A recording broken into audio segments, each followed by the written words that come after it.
Welcome back to Cornstalks and Sports Talk here on AM 950 KOEL with me, Elliot Clough, at Elliot Clough on Twitter. So the NBA draft lottery took place just a few nights ago on ESPN with the Orlando Magic getting the first overall pick, followed by the Oklahoma City Thunder and the Houston Rockets. So prior to the lottery, David Cobb at CBS Sports had Iowa's own Keegan Murray going number 3 to Detroit. That was before we knew the order. But David's joining us right now, again, from CBS Sports. David, thanks so much for hopping on. Yeah, absolutely. It's a pleasure to be here. So in that mock that you had that happened prior to the lottery, like I said, you had Keegan Murray going number 3. What was it about? More of a fit with the Pistons, or do you think that Keegan Murray is the third best player, best player available is kind of the moniker for the draft? Do you think he's the third best player in this draft? I do. And so at the time, I wasn't really looking much at franchise fit. I wasn't looking at, this team needs this type of player. I was looking at who I think are the best NBA prospects in this draft. And I know that makes me higher on Keegan Murray than a lot of people, but I think he's being slept on in part because of the fact that he'll be 22, when the season begins, which in NBA years, that makes you a dinosaur compared to most rookies. And teams like to get guys in their hands who are 19 or just turned 20 who they can really mold and shape. I think that's a little silly because when you look at a player of Keegan Murray's talent, his versatility, his defensive and offensive readiness for the NBA, I think he checks all the boxes, and I think there is still room for him to develop because you're talking about a player who took a massive leap from freshman to sophomore year. Well, what untapped potential may still be there because you're talking about him coming from an Iowa program, not exactly an NBA factory. So once he gets into an NBA system and begins tailoring his games to their specifications and desires, who's to say there's not still another level he could reach? So I think if Keegan Murray had been a player at Kansas or Kentucky or Duke or North Carolina or UCLA, I think he would have and would still be getting buzz as potentially as high as the number 1 pick, which I think some people will hear that and think I'm crazy, but I really think he's that good of a player. And now that the draft order is out, I do still sort of feel like the Pistons are a good fit for him. I think that would put him at 5. But in my opinion, he is certainly a top 5 talent in this draft, even though he is relatively old compared to, some of those names we're hearing as the likely number 1 pick. In all likelihood, I think most people see him around 5-6 spot in the draft. I know you value him at 3 and see him being a top 3 pick, but most, the quote experts at ESPN don't necessarily see him around that 3 spot. Now that the Pistons are at 5, do you still expect him to go to Detroit at that 5 spot? I think it would be a logical fit next to Cade Cunningham, who they selected at number 1 last year. Cade Cunningham is very ball dominant. Keegan Murray can be especially effective even without the ball in his hands and can be a really good sidekick, I think, as a number 2 option for a franchise long term. So, Cade Cunningham's obviously going to be facilitating, but I just think about a potential fast break with Cade Cunningham running the break and passing ahead to Keegan Murray streaking down the sideline. That's just really easy to envision. And so, maybe from Detroit's perspective, it would be a little strange to take Iowa players in consecutive drafts, right? Because they ended up with Luka. But honestly, if you're just looking at it based on talent and fit, I think he's a very logical choice there for the Pistons. So I wouldn't close the door off to, him becoming a star in some of these interviews as the combine continues this week and maybe making a rise. But yeah, in all likelihood, I think that 5-6 range is probably more likely than being top 3, but when I did my evaluation, it was just looking at talent and who I think is long-term and maybe even more NBA ready now. Obviously, Keegan Murray checks the NBA ready box because he is a little bit older, but even long-term, I wouldn't be at all surprised if he's the first one from this class to become an all-star. I think he's a safer bet than almost anyone in this class. And again, it's the size, it's the versatility, it's the ability to block shots, even as an undersized post player. You could play Keegan Murray as a small ball 5, even in the NBA. He did that well at Iowa. he can come over and he's not going to block 3 shots a game in the NBA, but he can impact and alter shots at the rim. And then at the same time, he could also be a ball handler in the pick and roll. There's just so few players like that it sets him apart. And ultimately, look, Chet Holmgren, Jabari Smith, Paulo Banchero, tremendous upside. Jaden Ivey as well. That's so valued, the upside, the potential, what you could see a player blossoming into down the road. Keegan Murray, though, to me is somebody who I think, like I said, could still get to another level beyond the impressive amount of talent that he's shown us already. Of course, the Pacers are in that 6th spot. Indiana Pacers, if he falls to 5 or 6, is there a part of you or anything that you could see him even sliding because of that age? What's the latest you see him being drafted? Yeah, I mean, I guess in theory, if we'll see what happens with Shaedon Sharpe, who's somebody that scouts are pretty high on from a talent perspective, but remains a mystery. AJ Griffin is another player who could kind of sneak in behind Banchero and Holmgren and Smith, and somebody that scouts might fall in love with because of his NBA pedigree with his dad having been an NBA player and is currently an NBA coach. He's going to impress a lot of people. He could get in that mix as well. So you could see Murray fall to 8 or 9. Another wild card that Iowa fans are familiar with, Johnny Davis.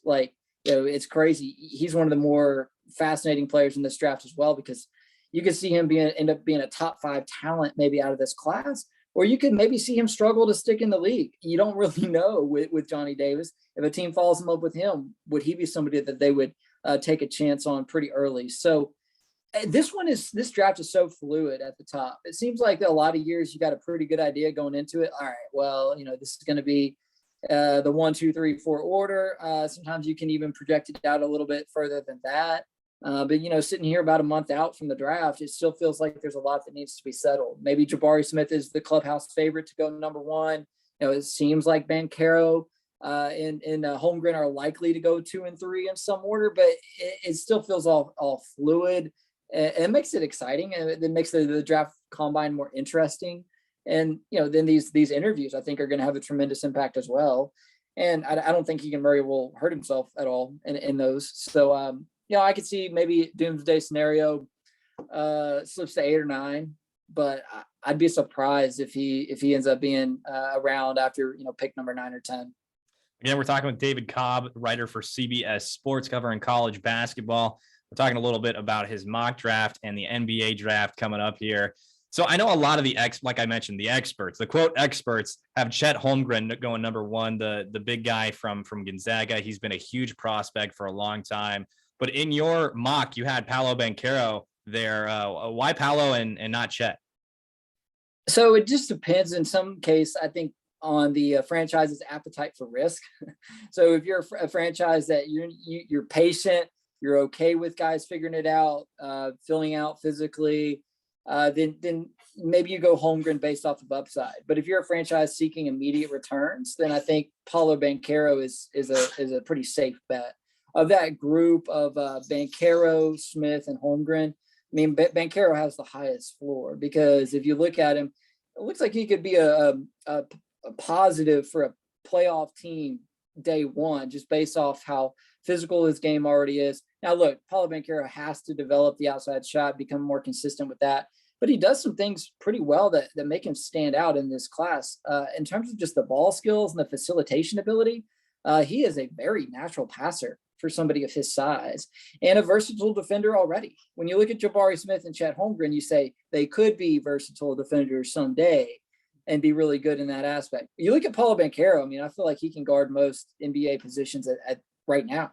So I think he's a safer bet, even if the upside is a little bit higher for Holmgren and for Smith. So I have Holmgren at 4 in my mock draft because of the fact that if you look at a couple of the comparisons for him, like Kristaps Porzingis or Jaren Jackson Jr., right? Guys who before age 24 or 25 have already dealt with significant injuries that have kept them out of, large portions of seasons, because 7-foot bodies just aren't supposed to do, what those guys are capable of athletically as frequently as you have to do it in the NBA. The 82 game season is a slog that is not meant for 7-footers to be out there hanging with guards and playing like that. It's just, you just have to have a high risk tolerance with Chet Holmgren, because to play the way he plays at that level, as much as you play in the NBA, you just have to be okay with the fact that he's probably going to miss 15 to 20 games, if not more than that, on a regular basis due to injury and just due to the wear and tear that he's going to accumulate. So one more question for you about the draft. For those of you who are listening and don't know, I used to cover the New Orleans Pelicans. No, I've never been to New Orleans. No, I've never been to Louisiana, but I am a little partial to the Pels, and they are in that 8th spot. Who do you think, anybody there that would be a great fit for them, and why? Yeah, I mean, I feel like they need a scoring guard, right? Like, well, doesn't everybody? Yeah. But look, if Zion is who he can be, and Valanciunas is going to stick around, like, they're pretty well cemented on the block, right? And then Ingram and some of these other dudes, like, I mean, they've got the wing thing figured out and the post figured out. I don't know what their cap sheet looks like in terms of who's coming back, definitely next year, what they might do in free agency. But I think about that team, and it's just like, all right, you're playing Garrett Temple, pretty extended minutes at a point in his career where, his best basketball is behind him. Let's see if you can get you some help in that scoring guard slot. And, Shaedon Sharpe, if he still happens to be there, certainly could check that box. But a name that college basketball fans will know, and certainly I think be excited about from a Pelican standpoint, Ochai Agbaji, the most outstanding player on the team that won the national title at Kansas, and somebody who's projected to go in the lottery even as a senior, and somebody who played 4 years of college ball.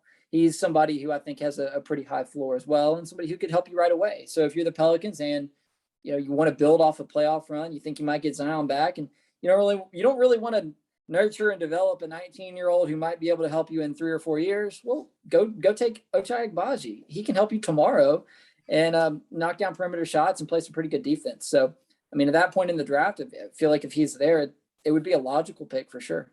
You had me excited when we were talking about Keegan Murray falling to 8. I was like, oh, no.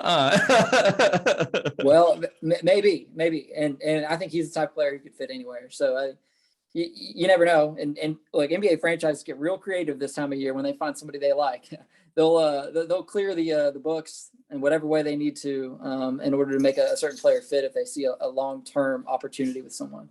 One last question for you here, David, as we're talking with David Cobb from CBS Sports.